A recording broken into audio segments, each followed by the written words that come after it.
A partir de agora, na Rádio Desk, Educação Sexual em Debate. Um programa que fala claramente sobre a sexualidade humana. Apresentação, Salvador dos Santos.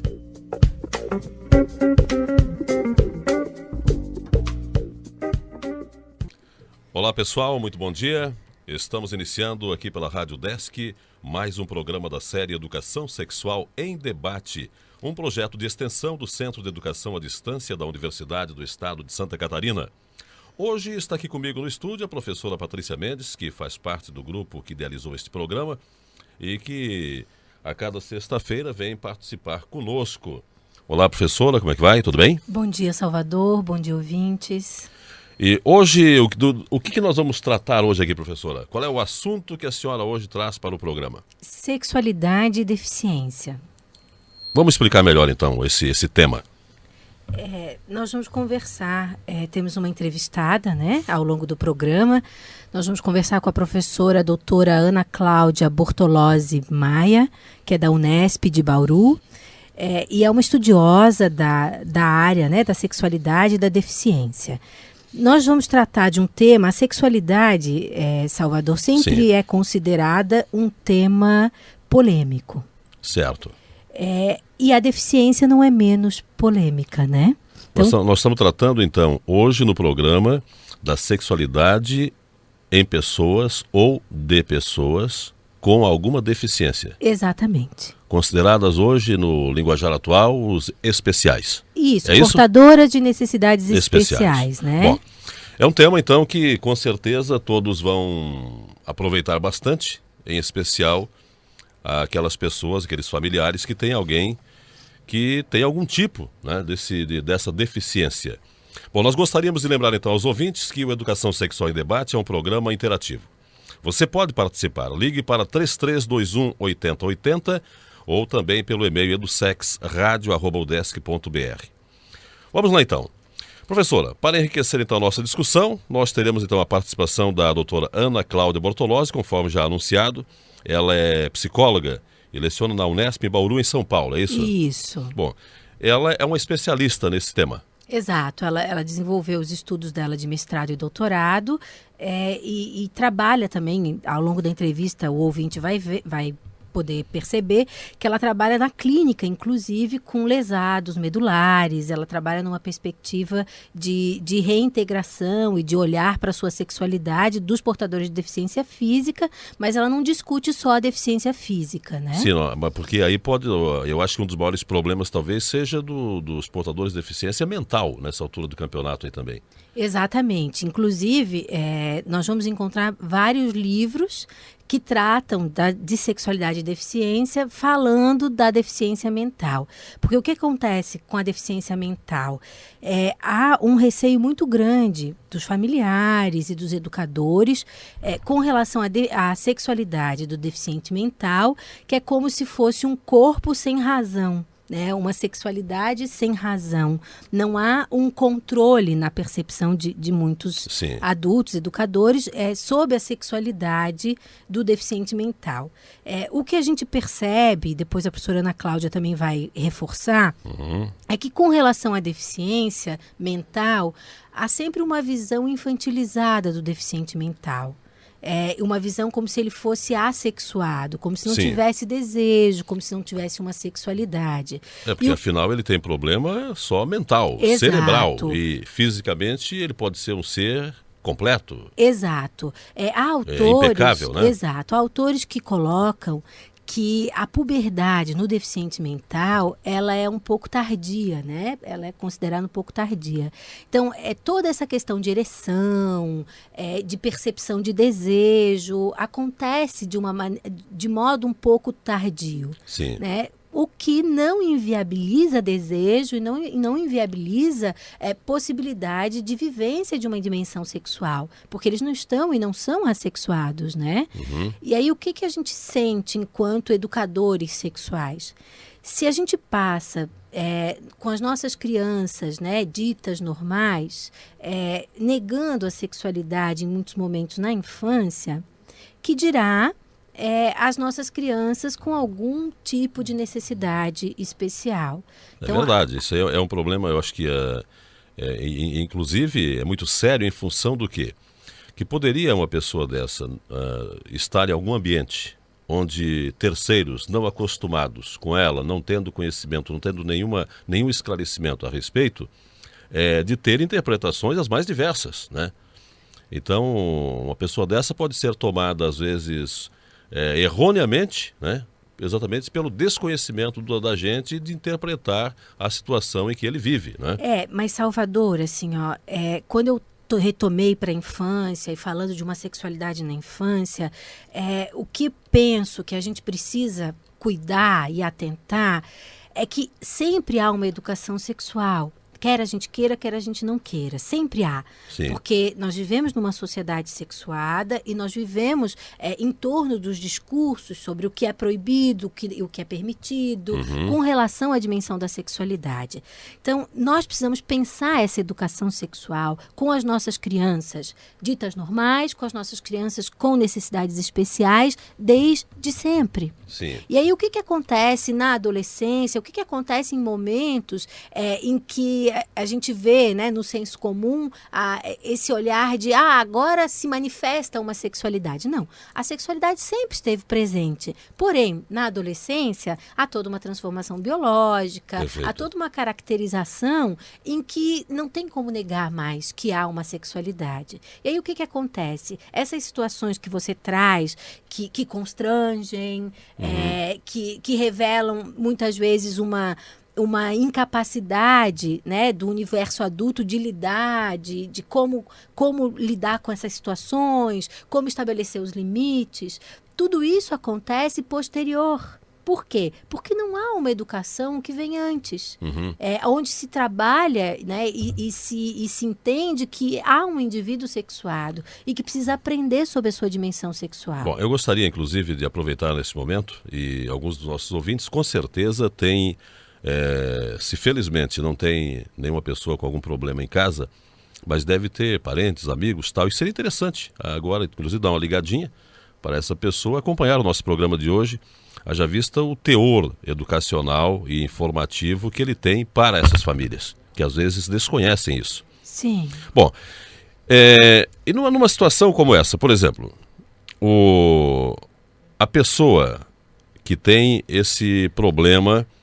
E quando o problema é mental, porque eu acho que há uma diferença quando há um problema de uma deficiência física, que às vezes ela por si só já estaria não reprimindo, mas dificultando o desempenho do sexo, né, da sexualidade da pessoa, e a diferença do mental, que não tem nenhum problema físico, mas poderia ter problema mental.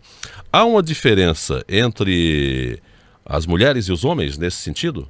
Em termos de idade, por exemplo, uma menina, ela desenvolve, mesmo tendo suas dificuldades, ela desenvolve fisicamente dentro da idade correta, ou ela também sofre digamos assim, uma alteração do período de puberdade, depois de mudança física, etc. e tal? Olha, o que eu li, Salvador, até porque eu não sou a estudiosa convidada do programa, Sim, né? Mas eu nós sou vamos ouvi-la daqui a pouco. Sexual que trabalha, né, com educação nós vamos sexual. antecipando as coisas. O que eu li e que aí posso adiantar para o nosso ouvinte e procurando responder ao teu questionamento. Sim. De fato, a puberdade ela é um pouco tardia. O que não significa dizer que tanto homens quanto mulheres não vão ter um desenvolvimento sexual e não vão ter necessidades e desejos. O que acontece na nossa sociedade, na nossa cultura, que nós até conversávamos quando estávamos estruturando o roteiro do programa. Sim. Com os meninos, a própria questão da manipulação, da genitália e tal, há toda uma abertura maior, porque nós vivemos numa sociedade que estimula o sexo nos homens. Sim. E que reprime o sexo para as mulheres. Então, com relação aos homens, há todo um estímulo, né? Então, isso pode ficar muito mais evidente né, no jovem com necessidades especiais, assim como na jovem isso é muito mais difícil ainda de lidar pelo fato de ser uma mulher. E seria, do ponto de vista acadêmico da senhora como professora, estimular uma pessoa com deficiência a ter o mesmo desempenho sexual? Seria interessante estimular? Olha, essa questão do estimular nos faz pensar numa coisa bem ampla, né? Que em momento nenhum educadores e educadoras têm que estimular absolutamente nada. Não, eu estou dizendo, né, se a senhora relação... aconselharia uma família ou alguém que tem Sim, a estimular permitir... ou... Não, eu digo a partir do desconhecimento ou dos primeiros sintomas, você passa a estimular ou você deve frear uma pessoa nessas condições? Olha... Ou não frear, mas desestimular. Tá, o que eu estou entendendo da tua pergunta? Estou entendendo da tua pergunta que é assim, alguém com deficiência mental pode viver uma relação sexual? É isso que eu estou ouvindo? Não, eu estou perguntando se deve ser estimulado a viver uma relação sexual. Estimulado, não, nesse sentido. Porém, não deve ser cerceado. Porque o que eu entendo da sua pergunta? Sim. Eu estou me vendo diante de um educador, de um pai, de uma mãe, com receio com relação à sexualidade de uma filha com deficiência mental. Ou de um filho. Ou de um filho que está apaixonado pelo seu colega, que está apaixonado pela sua colega, e que, por exemplo, quer beijá-la, quer ter uma relação afetiva, quer se relacionar. Tô me vendo diante de um pai. Certo. E aí essa filha chega em casa e diz assim: pai, eu estou apaixonada pelo João, que é o meu colega, que estuda junto comigo lá na escola. Ele escreveu bilhetes para mim, eu escrevo para ele, a gente vai dar beijo de língua.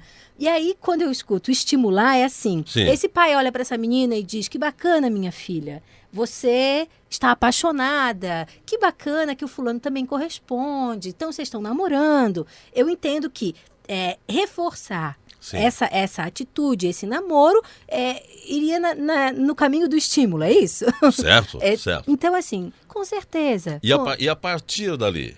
E a partir dali, o que os pais precisam ter clareza?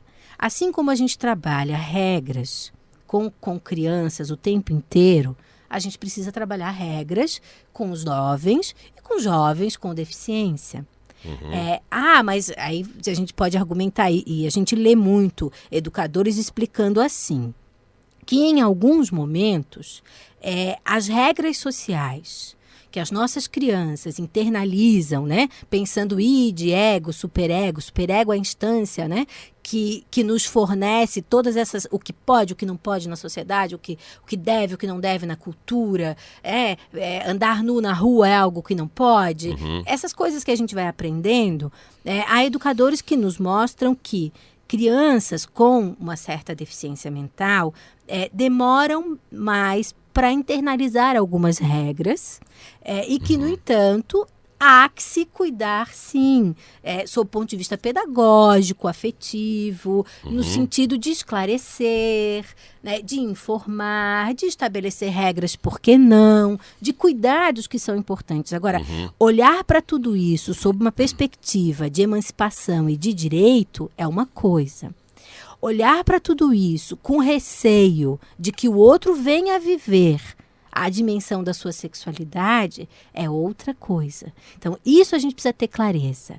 Claro que assim, nós encontramos hoje educadores e pais preocupados com a própria esterilização dos jovens com necessidades educativas especiais, né, com deficiência mental, para que eles possam viver a dimensão do seu prazer de uma maneira tranquila, eu acho que fica, esse tranquilo é mais para esses educadores que ficam olhando, mortos de receio de um relacionamento entre deficientes mentais surja um filho, uma filha, né, nasça uma criança. Então, assim, tudo isso que nós estamos conversando aqui, Salvador, é bastante polêmico. Sim. É bastante polêmico. De fato.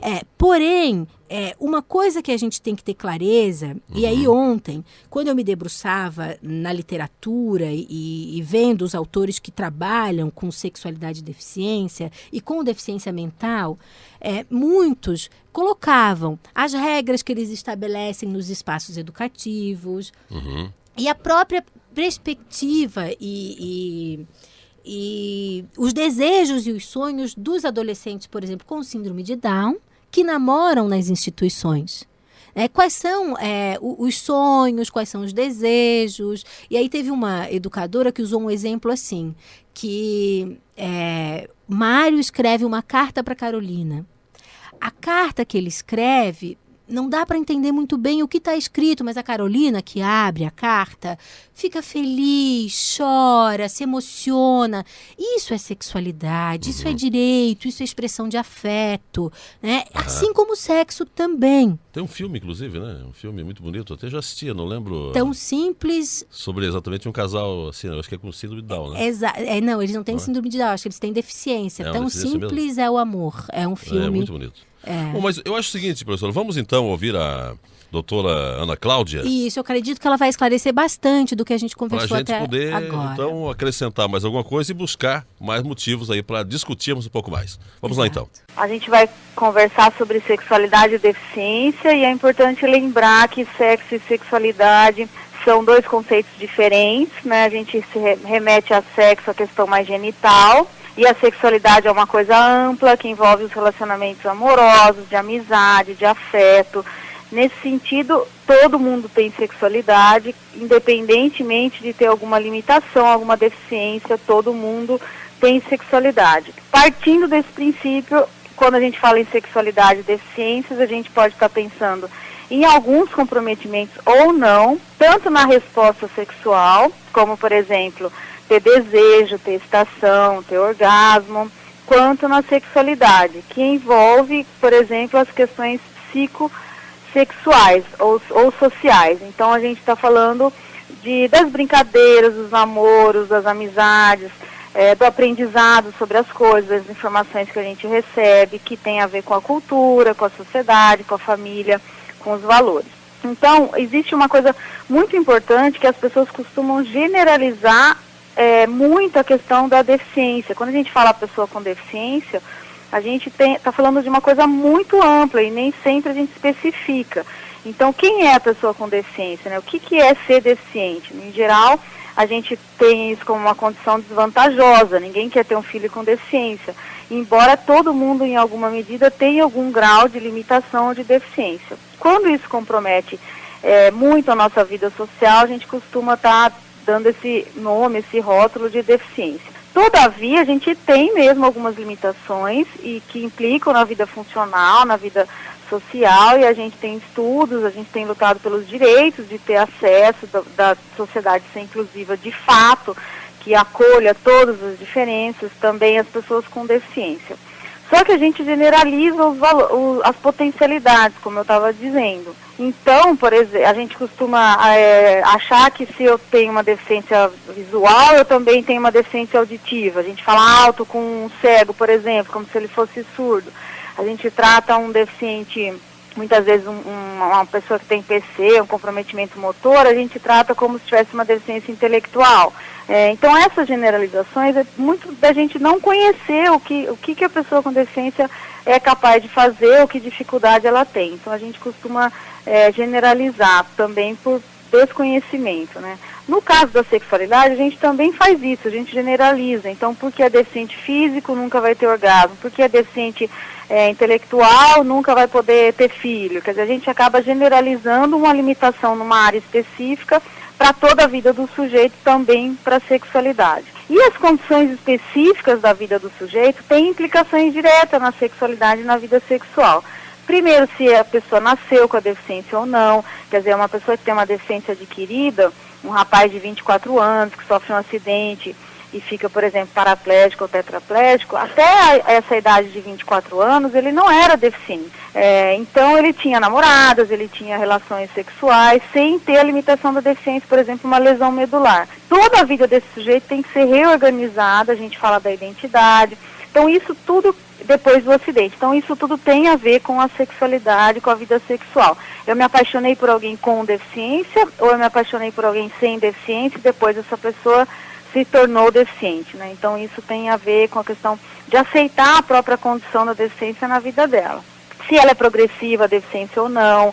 Então, ela tende, assim, se ela é progressiva, tende a mudar a forma como a gente lida com as dificuldades e que área que ela afeta. Para a vida sexual, a gente tem áreas, a gente agrupa em áreas, né? Então, não generalizando, né? Mas a gente tem que considerar. A deficiência intelectual, por exemplo, ou no caso da síndrome de Down, tem especificidades, né? A questão da reprodução no menino, que ele em geral é infértil, no Down, algumas disfunções hormonais, nada que faça essa pessoa não ter uma puberdade. Ele vai crescer, ele vai ter pelo, o corpo vai desenvolver. Então, as pessoas têm dificuldade de ver um comportamento tido como infantilizado pela sociedade num corpo de adulto, né? Porque a gente trata o deficiente intelectual, no caso da síndrome de Down, por exemplo, como infantil, que isso é dos mitos, uma das críticas que a gente faz. Se a gente quer adaptar, entre aspas, que esse sujeito seja feliz, ou tenha a possibilidade de ser feliz como todo mundo, ele tem que crescer como todo mundo, mas a gente dificulta.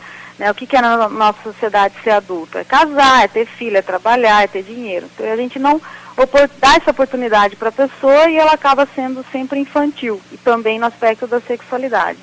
E quando ela se masturba ou faz alguma relação sexual explícita, isso é tido como próprio da deficiência mental, intelectual. Não é, né? A gente trabalha isso no campo da falta de educação, entre aspas, mas no sentido de que eles podem ser educados para desenvolver esses comportamentos de forma adequada, como todo mundo. Eu posso ter desejo de agarrar uma pessoa linda, maravilhosa na rua, mas eu não faço, porque eu aprendi que isso não é considerado adequado. Então, essas regrinhas têm que ser bem estabelecidas para que eles possam ter condição de viver a sexualidade, eventualmente até namorar, né, e casar sem ser considerados tarados, exagerados, inadequados. No caso da deficiência, no caso da deficiência sensorial, que é a deficiência auditiva e visual, a resposta sexual, ter desejo, excitação e orgasmo, não tem nada afetado. Eles podem ou não vir a ter essas disfunções como todo mundo. Mas, em geral, a gente tem dificuldade de trabalhar na orientação. Eles não têm materiais disponíveis, né, em braille, ou assim, eu trabalho muito com tradutor, intérprete, porque a gente não tem disponível como educar, como ensinar, como falar sobre isso. Então, é uma coisa que a gente também tem que estar trabalhando. O sentido visual, na nossa cultura, é muito importante para a sedução, para o namoro, e eles acabam sendo privados disso, então a gente também tem que considerar, embora os outros sentidos, tudo tem a ver com a sexualidade. E isso a gente tem que também estar prestando atenção. E na área, finalmente, na área física, motora, né, a gente costuma lembrar que é muito difícil corresponder ao padrão ideal, estético, de desempenho e de corresponder ao padrão físico esperado pela nossa sociedade para qualquer pessoa. Imagina com alguém que tem uma deficiência física ou uma limitação, uma questão corporal explícita. Então, as condições, o que a gente trabalha muito na terapia sexual, por exemplo, é que para as mulheres com deficiência física, a questão da sedução é um problema, entre aspas, e para os homens a questão do desempenho. Então, eles têm muito medo da ereção, do orgasmo. Pode ter comprometimento no caso de uma lesão medular? Pode, não necessariamente, que, como eu disse, é uma generalização. A gente tem técnica, a gente tem que ver a nível, a extensão da lesão, mas nunca dizer a priori que eles nunca vão poder ter essa condição de vida sexual ou sexualidade, né? E para encerrar, quer dizer, qualquer que seja a manifestação da limitação ou da deficiência, todo mundo teria direito à educação sexual, né? A informação, direito a esclarecimento, e a gente acaba trabalhando outras questões para essa população que se considera nas instituições como prioridade e esquece esse aspecto da vida que é fundamental. Porque, na verdade, a gente não tem muito preparo técnico dos educadores, das pessoas que trabalham, até dos pais, para estar falando sobre isso. Então é isso que a gente tem investido nos programas de educação sexual, as pessoas que estudam a sexualidade, para contribuir com os profissionais e com os pais nesse sentido. Então as minhas pesquisas têm voltado para essa questão, e assim, a gente tem várias coisas, algumas publicadas, outras em andamento, né, mas para estar disponibilizando para a população em geral. Então agradeço, Patrícia, acho que era isso que eu tinha para falar. Muito bem, nós tivemos então a participação da professora doutora Ana Cláudia Bortolozzi Maia. Professora Patrícia, as instituições que trabalham com as pessoas deficientes nos mais diversos itens, né? Elas têm essa atividade como currículo? Não, muitas não. Muitas procuram lidar com a sexualidade a partir das manifestações, muitas vezes buscando recursos, buscando profissionais a partir do que acontece nas instituições. Vamos atrás de um especialista que dialogue com a gente, que converse.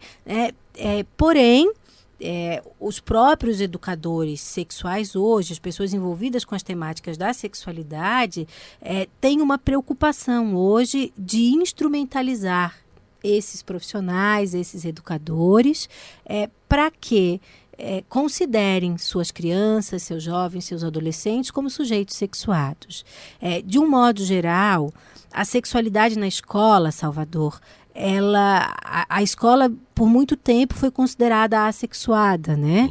Então os espaços educativos foram considerados assexuados.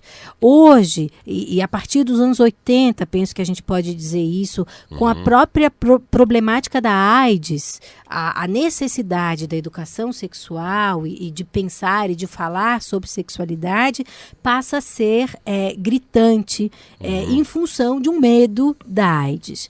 Então, de um modo geral, falar de sexualidade nos espaços educativos formais e não formais não é algo tão presente assim, mas é algo que a gente vem construindo espaços e propondo diálogos para que realmente se efetivem propostas de educação sexual intencional. A própria professora Ana Cláudia coloca ali, quando ela finaliza a entrevista e fala sobre os trabalhos que ela vem realizando, ela fala sobre a importância de estabelecer uma educação sexual intencional desde sempre. Agora, existe a possibilidade de se criar uma cartilha, para você instruir pessoas assim? Olha, a questão da cartilha, Salvador, a gente cai na imposição de situações. Mas em alguns casos, veja bem, eu acho que a gente tenho que questionar, em alguns casos, não seria realmente interessante você, mais uma vez eu vou voltar, não é a questão do cercear, mas você não estimular? Não, principalmente porque a pessoa que tem deficiência física, né, ela sabe das suas condições naturais, né, e normais. Então ela sabe dos seus limites, ela tem essa consciência como qualquer um que não é deficiente tem. Mas uma pessoa que tem alguma deficiência mental, ela se perde no seu controle. Mas, Salvador, a professora Ana Cláudia colocou os mitos que a gente tem com relação à sexualidade do deficiente mental. Mas eu não estou questionando que um deficiente mental, até porque nós falávamos no início do programa, e eu falei a meu modo, a maneira da minha expressão. O deficiente mental, fisicamente, ele é normal, ele é pleno. Exato. Né? É claro que também o estímulo sexual está na cabeça, está no cérebro, né? Mas fisicamente ele tem todos os seus conteúdos. Agora, eu vou estimular uma pessoa assim? Eu vou trocar a palavra estimular por educar. Por quê? Eu vou educar o sujeito. Não, mas é que tem, eu vou insistir. Na maioria, eu vou insistir porque é preciso, naturalmente, deixar bem claro para as pessoas. Na maioria das famílias, né, a maioria das famílias, já é despreparada para tratar com as pessoas normais. É o nosso grande problema sexual, né, com relação à educação sexual. Sim. Então eu imagino que essa mesma família que não consegue ter uma formação junto com as pessoas ditas normais, com aquele que é um pouco diferente, como vai ser o procedimento? É exatamente por isso, Salvador, que nós temos os espaços de estudo, os espaços de troca, as propostas educativas, intencionais, para que todos nós possamos lidar tanto com as nossas crianças sem nenhuma deficiência, quanto com aquelas com deficiência, entendendo que são todos sujeitos sexuados e que a gente possa, junto com eles, auxiliá-los no entendimento dessa dimensão neles. Uhum. Então, mesmo o deficiente mental, ele precisa aprender sobre a sua dimensão sexual, ele precisa aprender quais são os seus limites, né, e nós precisamos ensiná-lo quais são os seus direitos. Por que isso, Salvador? Nós vivemos numa sociedade, tudo isso é muito complexo, eu lhe entendo quando fala sobre o estímulo, porém, quando eu digo, vou substituir a palavra estímulo por educação, porque se a gente ensina isso, se o outro aprendeu desde sempre que tem uma sexualidade, que tem limites com essa sexualidade, ele vai poder também se proteger na sociedade em que nós vivemos. Me recordo de relatos de educadores que estudam a sexualidade do deficiente mental e da preocupação com o próprio aliciamento, né, de meninas, com a preocupação do abuso sexual, por exemplo, com a preocupação de situações em que essa jovem não tenha autonomia para dizer do seu desejo ou do seu não desejo. Então, isso tudo é importante. A gente vive numa sociedade doente, sobre esse aspecto. Por isso nós precisamos educar, por isso nós precisamos... E essa educação não vai acontecer de forma solta. Nós vamos acompanhar as nossas crianças. Né? Não, é perfeito. Eu acho que a partir de uma posição como essa, né? Eu acho que nós estamos, então, é exatamente por isso que eu questiono, né? Exato. Que é para que se chegue a uma resposta adequada. Eu acho que exatamente, você chegou a um ponto em que a resposta, para mim, ela se completa. Em função exatamente da onde nós vivemos, com quem nós convivemos. Sim. E esse é o grande problema, né? Bom, nós estamos tratando de um assunto que temos a certeza é da maior importância e muita gente que está nos acompanhando neste momento teria muitas curiosidades. Professora, a senhora estaria disposta, as demais do grupo, a responder algum questionamento a respeito disso via internet? Isso, basta trazer os questionamentos. Aquilo que a gente não tiver condições, por não ser a nossa área específica de estudo, a gente pode encaminhar, por exemplo, para a professora Ana Cláudia, que é uma estudiosa da sexualidade e da deficiência. E às vezes tem mães, tem pais, tem parentes que Exato. querem, né, algum professor que tenha dificuldade, porque há uma dificuldade. Não adianta, porque eu acho que este é um tema com dificuldade para se resolver, né? Porque a questão da sexualidade na sociedade já é problemática, né? Então imagina dentro onde há deficientes com deficiências mentais, que esse é o que eu acho que é o grande problema de você fazer o entendimento das pessoas, né? Bom, e qual é o recado aí para os pais que a senhora deixaria então neste momento, que tem alguns familiares nessa situação, em fase de crescimento, ou já adultos, mas ainda sem essa preparação? Olha, Salvador, nós vivemos... Para nós finalizarmos o assunto. Nós vivemos um momento educacional em que a inclusão é a palavra-chave, né? E quando a gente pensa em inclusão com relação à sexualidade, eu diria para esses pais, compreendam que seus filhos são sexuados. E compreendendo os limites que eles têm, assim como cada um de nós busca compreender seus próprios limites, construam com eles o aprendizado necessário para que eles tenham autonomia com relação à sua vivência sexual e as expressões de afeto e com relação à sua dimensão de sexualidade, né? E construam com eles a possibilidade de eles cuidarem deles também de maneira autônoma. Isso que eu deixaria para os pais. Não neguem a sexualidade dos seus filhos, né? Ensine a eles os limites, as possibilidades, para que eles não passem por constrangimentos, né? Para que eles aprendam e saibam lidar com essa dimensão neles mesmos. Muito bem. Bom, nós temos então aí o nosso programa que está partindo já para a reta final, mas eu vou então insistir aqui. Quem tiver alguma dificuldade que queira falar sobre esse tema com a professora Patrícia ou as demais do grupo que tratam da educação sexual e do programa Educação Sexual em Debate, você pode então fazer contato via e-mail para EduSexRádio, EduSex é eduxesradio@udesc.br. Ou então, alguma coisa pelo telefone 3321-8080, quando nós estivermos aqui no programa, certo? Isso só na sexta-feira que vem daí, né?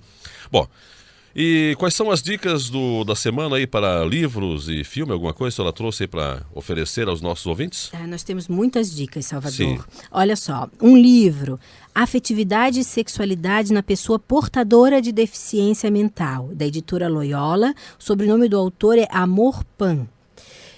Diferente, mas não desigual, a sexualidade no deficiente mental, da editora Gente. O autor é Guerpelli. Sexualidade e Deficiências, que é o livro da autora, né, professora Ana Cláudia Bortolozzi Maia. Sim. A editora é a Unesp. O Anjo e a Fera, Sexualidade, Deficiência Mental e Instituição. O autor é Alan Giammi. E alguns filmes. Um a gente já conversou ao longo do programa, que é Tão Simples é o Amor, Sim. que é uma história de dois adolescentes Muito bonito, que se apaixonam, e a dificuldade da mãe, principalmente, em possibilitar autonomia para essa jovem, porque ela vai morar sozinha, ela vai ter a casa dela, aí ela tem a primeira relação sexual. É um filme muito bonito. Liberdade para as Borboletas, também trabalha com esse tema da inclusão e com sexualidade. Além dos Meus Olhos, Desejos Inconfessos e Uma Lição de Amor. Então, são alguns filmes que a gente pode assistir no final de semana e se aproximar um pouco mais. Se encontram aí em locadoras, nas locadoras? Sim, certamente. São todos títulos atuais. Liberdade para as Borboletas. Jovem músico cego decide morar sozinho, longe da mãe superprotetora. Aluga apartamento em São Francisco e envolve-se com uma vizinha, atriz. A mãe do rapaz e as exigências da profissão da moça são dois grandes obstáculos para o relacionamento deles. Já assistiu o filme? Não assisti. Não assisti ainda. Interessante. Esse não. Eu assisti Tão Simples é o Amor.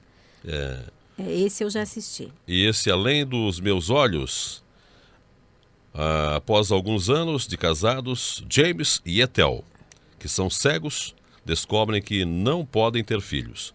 Quando decidem adotar uma criança, têm que enfrentar uma série de barreiras legais e provar que são capazes de cuidar de alguém. Mas realmente é uma barra, né? Dois cegos, cuidar de um filho, vai ser um problema danado. Não vai ser um problema danado. Hoje nós não podemos... Nada contra, né? Mas eu acho que há uma dificuldade muito grande.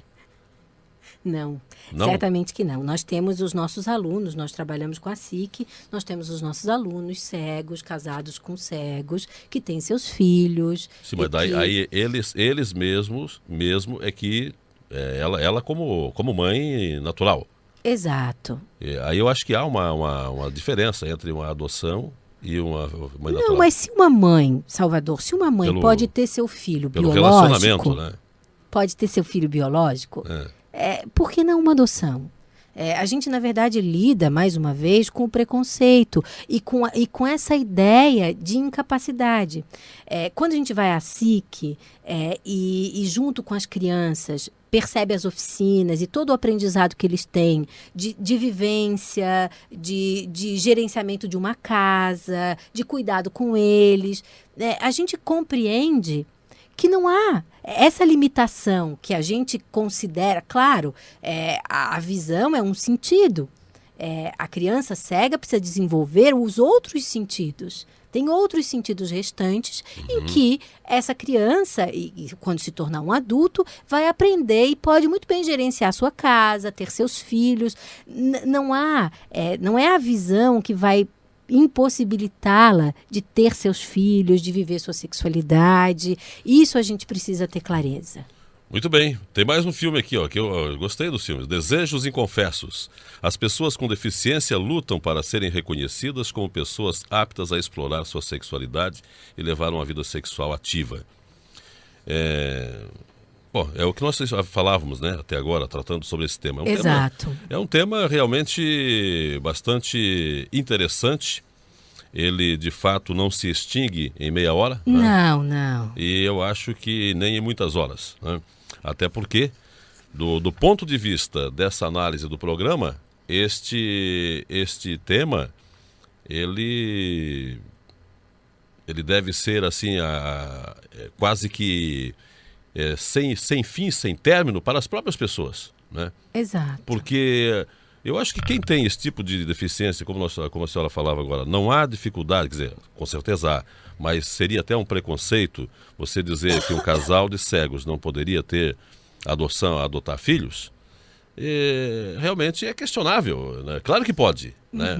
Mas ao mesmo momento dizer que pode e que não vai, que isso não é difícil, é diferente, né? Exato. É muito difícil, eu acho, para eles, e eu não sei, ao menos do nosso ponto de vista, né? É muito difícil, deve ser muito difícil e complicado, realmente. Até porque, eu digo, principalmente para uma criança que tem uma visão normal, né?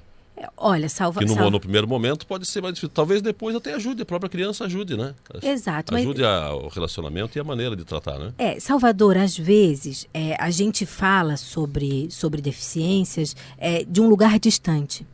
Quando a gente lida com o deficiente e lida com os educadores que lidam com os deficientes, a gente começa a ter uma outra percepção. A gente se aproxima da realidade e aí mitos, fantasias que a gente tinha a respeito das próprias deficiências, a gente começa a desconstruir. Claro que esse programa, nós não queremos esgotar o assunto. A própria professora Ana Cláudia disse, olha, quando a gente fala de deficiências, há uma abrangência enorme e a gente tem que cuidar com as generalizações. Nós pretendemos fazer outros programas falando, por exemplo, da sexualidade do surdo, que nós temos professoras aqui na UDESC, a professora Rosecler, que trabalha conosco, que realizou esse estudo.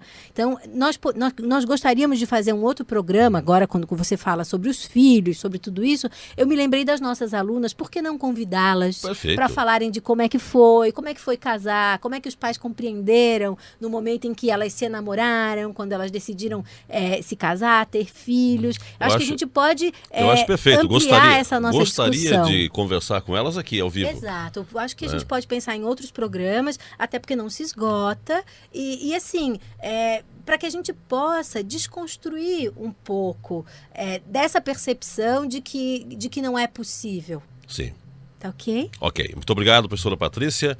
Mas eu quero deixar bem claro aqui para os nossos ouvintes de que não há da nossa parte nenhum preconceito e nenhuma dificuldade em compreender o tema. Apenas me coloco na condição de perguntador, né? Sim, de ouvinte, de leigo, né? De ouvinte, que precisa entrar mais no tema e, obviamente, buscar mais os seus conhecimentos, tá ok? Exato. Tenho a maior facilidade de convivência com todos os deficientes. Imagine que a gente convive com... Eu como um pouco político, né? Político partidário, né? Convivo com os políticos, como não conviveria com algumas deficiências? E nós temos as nossas. Eu, por exemplo, sou míope, Salvador. Eu tenho deficiência visual. Então, assim, a gente precisa mesmo desconstruir tudo isso. Então, agradeço os ouvintes por nos acompanharem o nosso programa até esse momento, né? É um tema instigante e a gente hoje até alongou bastante do nosso tempo, né? Então, obrigada, Salvador, pela sua participação. Obrigada aos ouvintes. Obrigado, então, minha gente. Na sexta-feira que vem, nós voltamos com Educação Sexual em Debate. Um bom final de manhã para todos.